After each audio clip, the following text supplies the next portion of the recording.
Muchas gracias, presidente, por la invitación y por recibir a la Defensoría del Pueblo en este seno. Un saludo a todos los asambleístas, a todas las asambleístas, a todas las personas que se encuentran presentes, a los compañeros y compañeras comunicadores sociales. Espero no llegar al momento en que se prenda la luz roja y hacerlo en el menor tiempo posible, también considerando los tiempos que están planteados. Bueno, creo que es necesario añadir un breve antecedente. La Defensoría... Perdóname, un segundito, Ramiro. A los señores de la prensa, con mucho gusto tenerlos aquí. Lo único que les pido es silencio, y a las personas que están paradas atrás hay sillas. Si se sientan, ponemos más orden en la sala y así escuchamos toda la comparecencia del defensor del pueblo. Muchas gracias y disculpa la interrupción. Muchas gracias. Decía que un breve antecedente de la Defensoría del Pueblo nos hace conocer que la institución fue creada constitucionalmente en 1996 mediante uno de los bloques de enmiendas que hubo en ese tiempo. Su ley, la ley orgánica de la Defensoría del Pueblo, que rige hasta la actualidad, corresponde al año de 1997, y la institución fue reafirmada ya en la Constitución de 1998. Vale la pena también decir que la Defensoría del Pueblo, como la Institución Nacional de Derechos Humanos, se sustenta en los Principios de París, instrumento internacional de Naciones Unidas del año de 1993, que de manera general contempla que las instituciones nacionales de derechos humanos, con diferentes denominaciones a nivel mundial, se encargan de la promoción y de la protección de los derechos humanos al interior de un determinado estado, de un determinado país para sus habitantes, en el caso ecuatoriano también para los ecuatorianos y ecuatorianas que habitan en el extranjero. Las instituciones nacionales de derechos humanos, con este objetivo primordial, tienen algunas variaciones a nivel mundial. Por ejemplo, voy a poner dos casos que me parece que son importantes señalar. En Colombia, la Defensoría del Pueblo también tiene a su cargo la Defensoría Pública, y es un órgano que está más vinculado al quehacer judicial.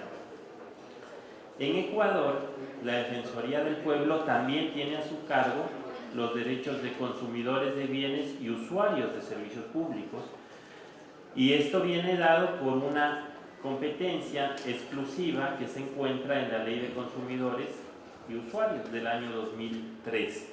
No ocurre así con otras instituciones nacionales de derechos humanos, en donde existen instituciones específicas con respecto a estos temas. Con esto quiero dar a entender y señalar que hay diferencias específicas respecto a las instituciones nacionales de derechos humanos, aunque bien su fin no cambia, el de promoción y protección de derechos, pero sí puede cambiar su ámbito de acción. En algunos casos puede arrimarse más al ámbito de acción judicial y en otros casos al ámbito de acción administrativa. En el caso del Ecuador, esto ocurre en los dos ámbitos, puesto que la Defensoría del Pueblo puede interponer acciones jurisdiccionales como la acción de protección, el habeas data, el habeas corpus a favor de la ciudadanía, y esto le lleva a actuar dentro de un ámbito jurisdiccional, pero también puede hacer incidencia en política y hacer propuestas con respecto a otros ámbitos administrativos, como es el de consumidores y usuarios de servicios públicos. De hecho, así lo hacemos en la práctica desde hace mucho tiempo. Con este contexto, con esta introducción, me gustaría hacer referencia al planteamiento que se ha realizado respecto a la enmienda que tiene relación con la Institución Nacional de Derechos Humanos en el Ecuador y que corresponde a la enmienda número 9. Hay que señalar, actualmente la Constitución en el artículo 214 indica: la Defensoría del Pueblo será un órgano de derecho público con jurisdicción nacional, personalidad jurídica y autonomía administrativa y financiera. Su estructura será desconcentrada y tendrá delegados en cada provincia y en el exterior. Y la propuesta de enmienda indica que con la misma introducción que señala que será un órgano de derecho público con jurisdicción nacional, personalidad jurídica y autonomía administrativa y financiera, el cambio se realiza cuando dice su estructura será desconcentrada observando la división territorial judicial, así como tendrá delegados en el exterior. Hacemos caer en cuenta que la Defensoría del Pueblo no corresponde al ámbito judicial, no corresponde a la función judicial. De hecho, la Defensoría del Pueblo es un órgano de control, como lo entendemos nosotros, que pertenece a la función de transparencia y control social. Y hacemos hincapié en señalar que es un órgano de control, puesto que hemos tenido algunas discusiones, algunos diálogos al respecto sobre si sería o no sería la Defensoría un órgano de control.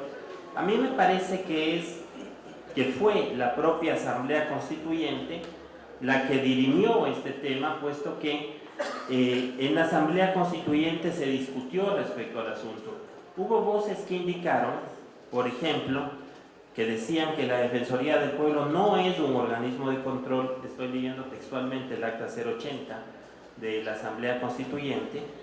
Dice, la Defensoría del Pueblo más bien es un organismo de apoyo, de ayuda a la ciudadanía, es un organismo de defensa de los intereses de la ciudadanía.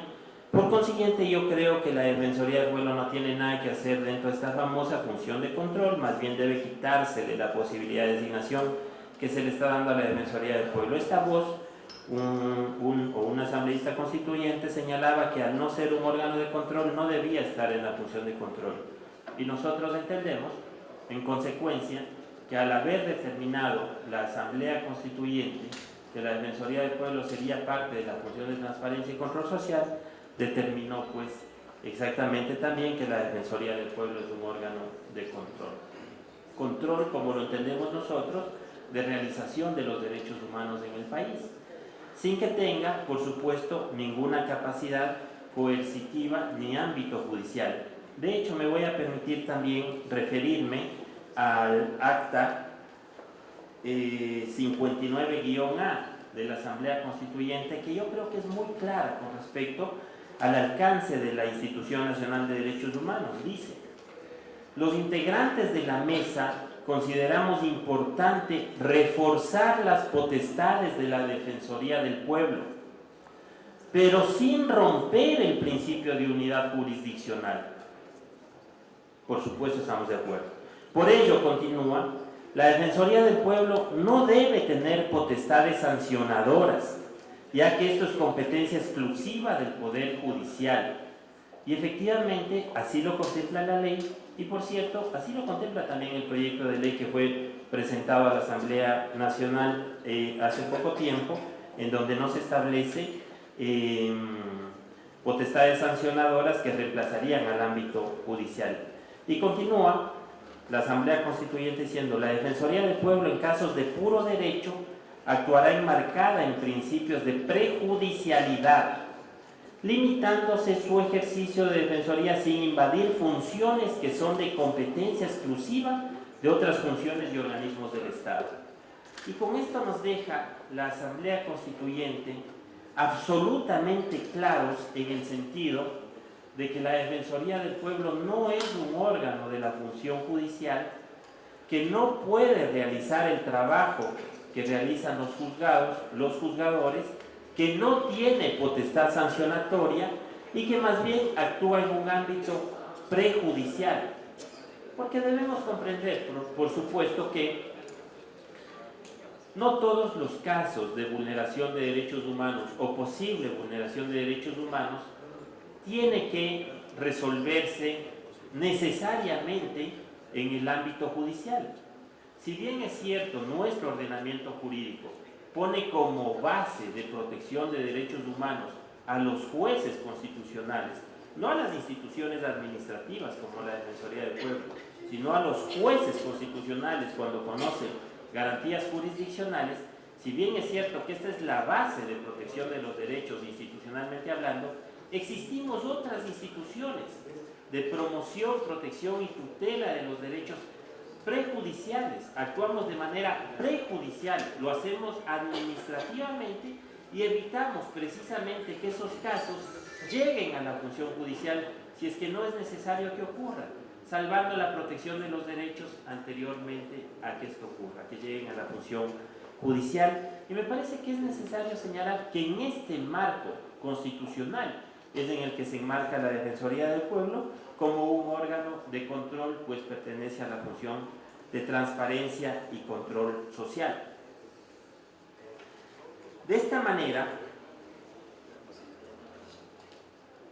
señalamos o fundamentamos el análisis que realizaremos con respecto a la propuesta de contenido de la enmienda, cuando dice su estructura será desconcentrada, observando la división territorial judicial.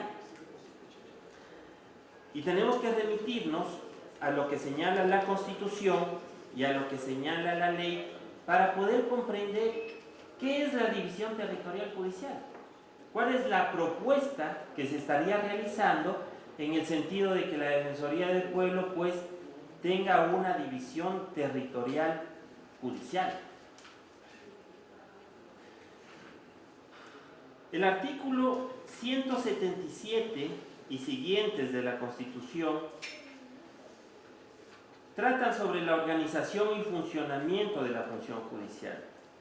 Indica que se compone de órganos jurisdiccionales, órganos administrativos, órganos auxiliares y órganos autónomos. Señala también que la ley determinará su estructura, funciones, atribuciones, competencias. Posteriormente, el artículo 178 indica cuáles son los órganos reconocidos en la Constitución, que son parte de la función judicial, los órganos jurisdiccionales, y hace referencia a la Corte Nacional de Justicia, a las Cortes Provinciales de Justicia, a los tribunales y juzgados que establezcan la ley y a los juzgados de paz. Pero la ley no señala específicamente su ámbito de competencia. Por el contrario, la Constitución, en el último inciso del artículo 178, indica que la ley determinará la organización, el ámbito de competencia, el funcionamiento de los órganos judiciales y todo lo necesario para la adecuada administración de justicia. Así que la Constitución, para poder comprender qué significa la división territorial judicial, nos remite a la ley, en este caso al Código Orgánico de la Función Judicial. Y el Código Orgánico de la Función Judicial contiene un artículo, el artículo 155, que hace referencia específica en los mismos términos a división territorial judicial. Esto nos puede dar un poco de luces. El artículo 155 dice: división territorial judicial, en base a la división territorial del Estado, las cortes, tribunales y juzgados se organizan así. Permiso que lea, porque creo que es muy importante para poder comprender. La Corte Nacional, dice 1, la Corte Nacional de Justicia con jurisdicción en todo el territorio nacional con sus correspondientes salas especializadas. No nos queda ninguna duda. 2, las Cortes Provinciales con sus correspondientes salas especializadas con jurisdicción en una provincia que constituyen los distritos judiciales.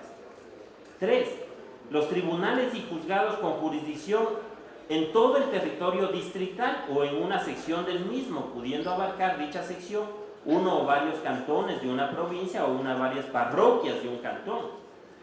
4, los juzgados de paz podrán tener jurisdicción en un barrio, recinto, anejo o área determinada de una parroquia. Y esto nos muestra que la división territorial judicial, conforme indica el Código Orgánico de la Función Judicial, no establece una única división territorial de actuación, puesto que al existir diferentes órganos, existen también diferentes competencias de acuerdo al territorio. El alcance de las competencias de acuerdo al territorio, por lo que nosotros consideramos que no nos termina dando luces para determinar cuál sería la división territorial que se establecería pues para la Defensoría del Pueblo. Dice la Corte Constitucional, en el fallo respectivo, indica que sustituir la frase tendrá delegados en cada provincia por observando la división territorial judicial permite sustituir un modelo de desconcentración territorial, ¿estamos de acuerdo?, sobre la base de la fijación territorial judicial que el órgano competente considere más apropiado para garantizar adecuadamente el derecho de acceso a la justicia y a la tutela judicial. La Corte Constitucional está diciendo que esta reforma establecería que sea la propia Defensoría del Pueblo la que, porque dice el órgano competente, entiéndase la Defensoría del Pueblo, lo que considere más apropiado para garantizar adecuadamente el derecho de acceso a la justicia. Es decir, está diciendo la Defensoría del Pueblo, en base a esta organización territorial, establecerá lo que considere más adecuado. Es decir, establecerá si su alcance es provincial, si su alcance es distrital, si su alcance es cantonal o inclusive parroquial. Y entendemos que eso significaría que este establecimiento se tiene que hacer mediante el estatuto orgánico por procesos. Nosotros consideramos que dejar abierta la posibilidad de que sea el estatuto orgánico por procesos, en definitiva, quien alcance, quien señale cuál es la organización territorial, podría no darle seguridad jurídica a la autonomía administrativa de la Defensoría del Pueblo. No es de hecho cómo se ha manejado con otras instituciones, conforme lo voy a señalar más adelante, y nos parece que en consecuencia la división territorial que se establezca para la Defensoría del Pueblo debería ser más precisa. Fundamentando al respecto.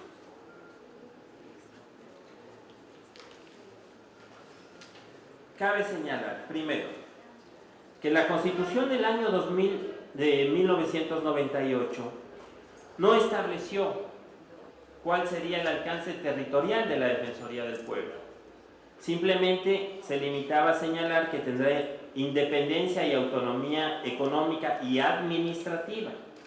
Gozará de fuero e inmunidad en los términos que señale la ley, artículo que por cierto se repite en la actual Constitución. Y la ley orgánica de la Defensoría del Pueblo actual, el artículo 10, dice: en cada provincia existirá una representación de la Defensoría del Pueblo a cargo de un comisionado que en la respectiva circunscripción territorial y por delegación del Defensor del Pueblo tendrá las funciones, deberes y atribuciones que el titular le encomiende.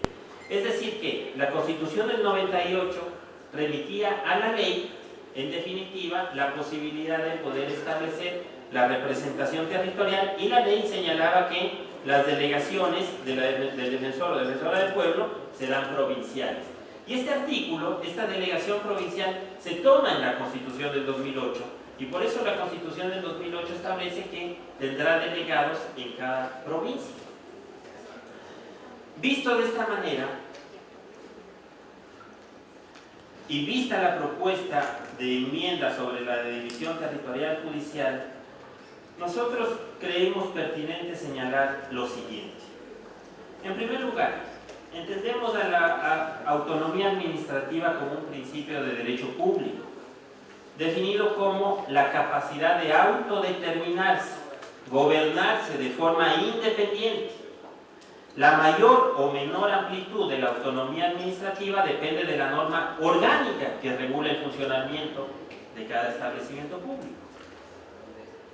Desde nuestro punto de vista, en el ejercicio de la autonomía administrativa que tiene la Defensoría del Pueblo, esto es, de gobernarse de forma independiente, no se encuentra justificación para que en su estructura administrativa se sujete a realidades de otras instituciones o funciones. No solo por respeto al principio de división de funciones, en que se sustenta el Estado de Derecho y Justicia, sino también por la independencia institucional y el cumplimiento de competencias propias. No obstante a que el artículo 226 de la Constitución indica que todas las instituciones del Estado pues debemos coordinar efectivamente cómo lo hacemos en base a nuestras competencias, no es pues lo adecuado que dependamos en definitiva o nos supeditemos a otras instituciones. Puesto que consideramos que al establecerse así se colocaría a la institución en una situación de supeditación a la función judicial y a su código orgánico. Hechos que no se compadecen con la autonomía institucional ni la independencia de funciones. Si nosotros nos damos cuenta y revisamos los artículos que establece la Constitución respecto a la función de transparencia y control social, podemos señalar algunas particularidades muy interesantes. Primero indica que la función de transparencia y control social se compone pues por entidades tal cual como la Contraloría General del Estado, que también realiza un control en el ámbito financiero, al igual que la Defensoría del Pueblo no sanciona, sino que establece indicios de responsabilidad. La Defensoría del Pueblo también lo hace en el ámbito de derechos humanos. También se compone por el Consejo de Participación Ciudadana y Control Social y las intendencias. El artículo 207, que se refiere al Consejo de Participación Ciudadana y Control Social, indica: la estructura del Consejo será desconcentrada y responderá al cumplimiento de sus funciones. Y es la ley que regula el Consejo de Participación Ciudadana y Control Social en base a esta normativa la que establece cuál es la división territorial del Consejo. Referente a la Contraloría General del Estado, la Constitución no señala nada al respecto. Es pues la ley orgánica de la Contraloría General del Estado la que establece cuál es su división territorial. Referente a las superintendencias, a todas las que existen, la Constitución tampoco señala de manera específica al respecto, indicando que la vigilancia, auditoría que realizan se determinarán de acuerdo con la ley, y son las propias leyes de cada una de las superintendencias la que establece su organización territorial. Por eso es que nosotros consideramos que le corresponde, en base al principio de autonomía administrativa, a la propia ley orgánica de la Defensoría del Pueblo señalar cuál debe ser su organización territorial. Y no creemos en consecuencia que sea la Constitución, nos parece que es el momento adecuado para evitar una limitación en ese aspecto, una rigidez con respecto a la división territorial de la Defensoría del Pueblo, que sea la Constitución la que indique cuál es su división territorial, y mucho menos que esta división territorial se supedite a otra función del Estado que no le corresponde a la Institución Nacional de Derechos Humanos, ni a otro código como el Código Orgánico de la Función Judicial, que tampoco rige a la Defensoría del Pueblo. De ahí, de todo este análisis, señor presidente y señores asambleístas, nosotros proponemos que en relación a la enmienda relativa al artículo 214 de la Constitución se observe la necesidad de que la organización administrativa de la Defensoría del Pueblo se rija por su propia ley. Es un artículo que lograría viabilizar, de acuerdo a la ley, cuál sería la organización administrativa de la Defensoría del Pueblo. Les agradezco mucho por su atención. Muchas gracias, presidente. Lo voy a hacer en el orden en que se han planteado las preguntas y las observaciones. En primer lugar, respecto a lo que señalaba el asambleísta Fausto Cayate, sí, no hice ninguna referencia ciertamente al contenido de la Corte Constitucional, en tanto se trata de una enmienda, precisamente porque lo considero efectivamente en ese sentido no modifica pues ninguno de los elementos constitutivos del Estado. La estructura, el rol mismo de las funciones de la Defensoría del Pueblo se mantiene, y lo único que se discutiría es, dentro de su estructura, cuál sería el alcance de las delegaciones del Defensor del Pueblo. Ni siquiera tampoco se modifica que tenga delegados en el exterior, como ocurre no desde este periodo, ni siquiera desde la Constitución del 2008, vale la pena aclarar, sino desde hace 10 años la Defensoría del Pueblo mantiene ya delegados en el exterior, porque la propia ley orgánica de la Defensoría del Pueblo, vigente desde el año de 1997, así lo establece.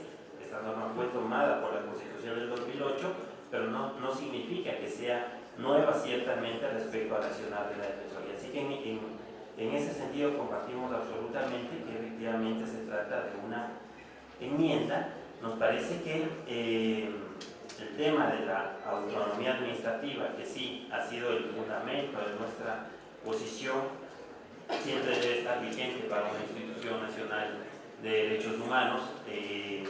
En ese sentido, cualquier discusión que se presente a la autonomía administrativa, consideramos importante que considere que una institución nacional de derechos humanos sin autonomía administrativa, que no significa bajo ningún aspecto no someterse a las regulaciones estatales, por supuesto que no. La autonomía administrativa, concebida como fue hace muchos años, ocasionó mucho daño a las instituciones del Estado, en el sentido que inclusive esta propia autonomía administrativa y financiera mal entendida ocasionó abusos con respecto a pagos indebidos inclusive.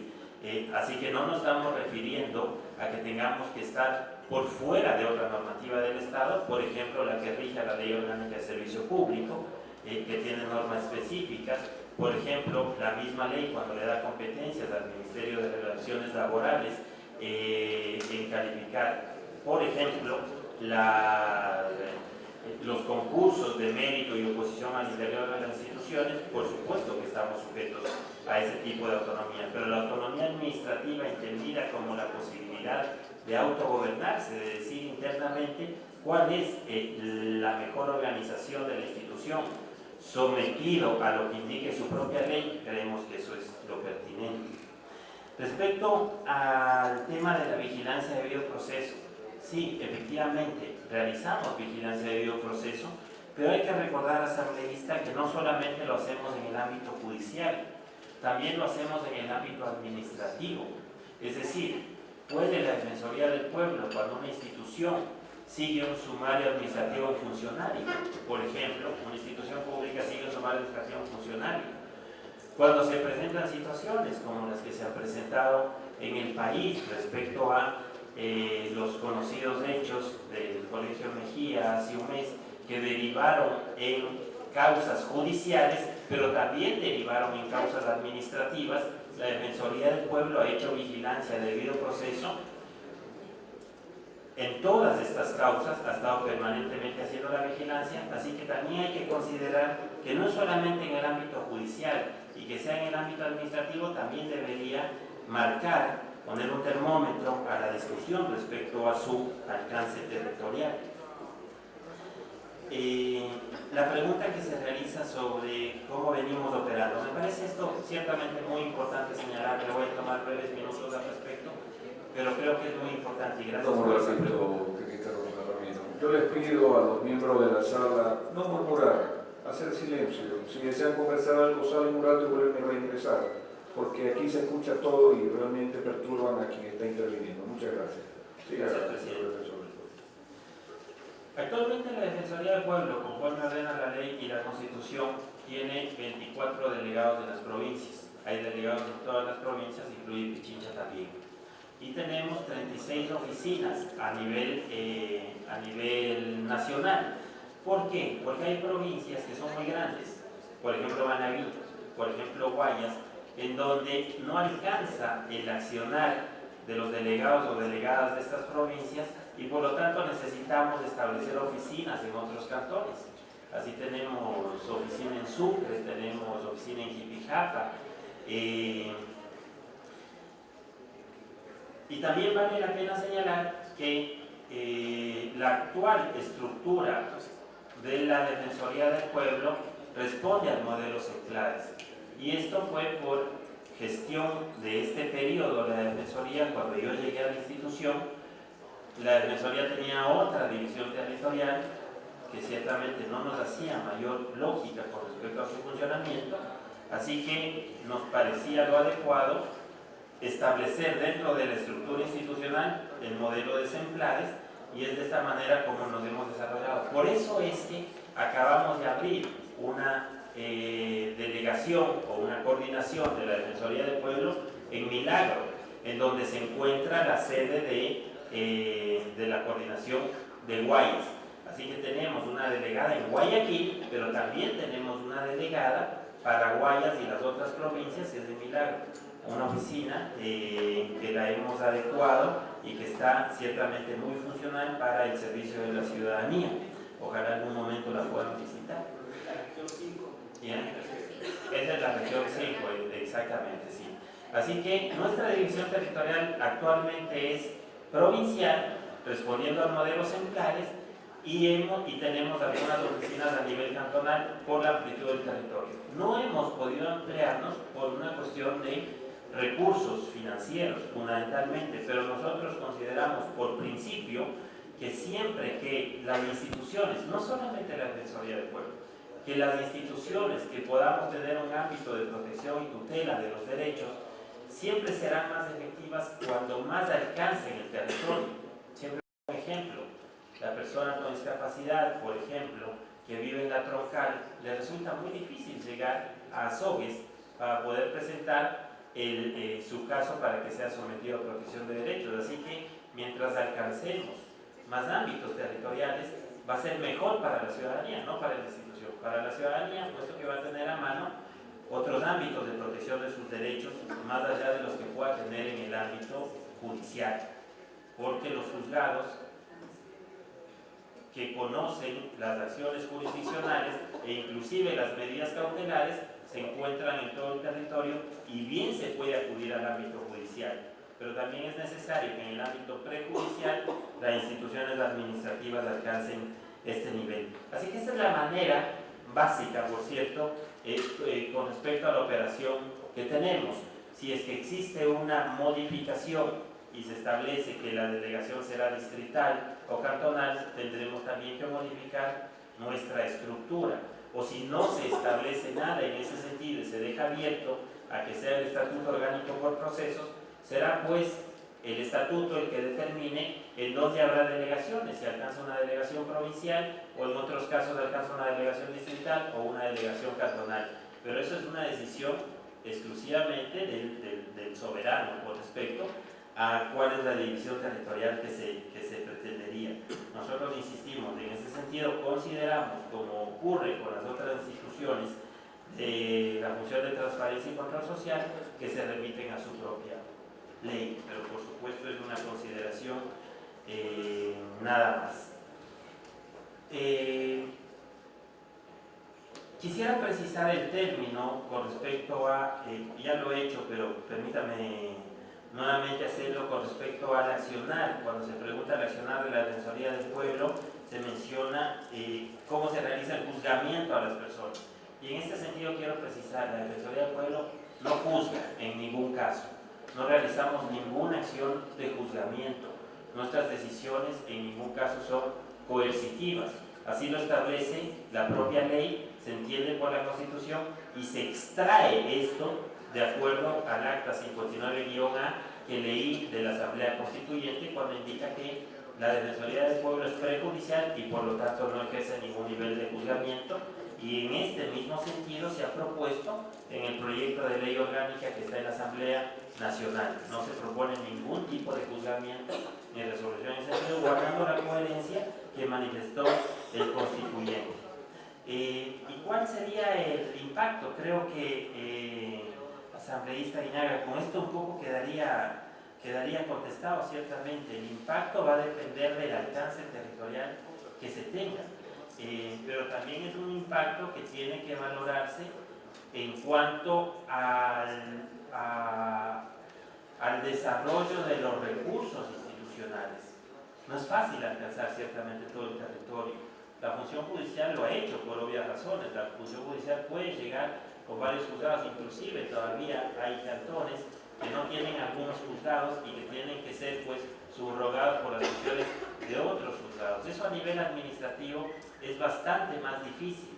De hecho, permítame adelantar una discusión que en algún momento dado se presentará en la Asamblea Nacional con seguridad y que tiene que ver con los ámbitos de acción de otros órganos de protección de derechos. Actualmente conocemos el ámbito de acción de las juntas cantonales de protección de derechos de la niñez, pero el propio COTAD establece juntas cantonales de protección de derechos de manera más amplia para los grupos de atención prioritaria. Y esa discusión todavía no está dada, porque las juntas cantonales de protección de derechos, que sí son un mecanismo de cercanía a la ciudadanía, pueden ser un gran complemento al accionar de la Defensoría del Pueblo y puede dictar inclusive medidas alternativas a lo de los juzgados. Pero esto es simplemente adelantar la discusión. Nosotros consideramos siempre que se pueda llegar a más ámbitos territoriales, vamos a tener más beneficios para las ciudades.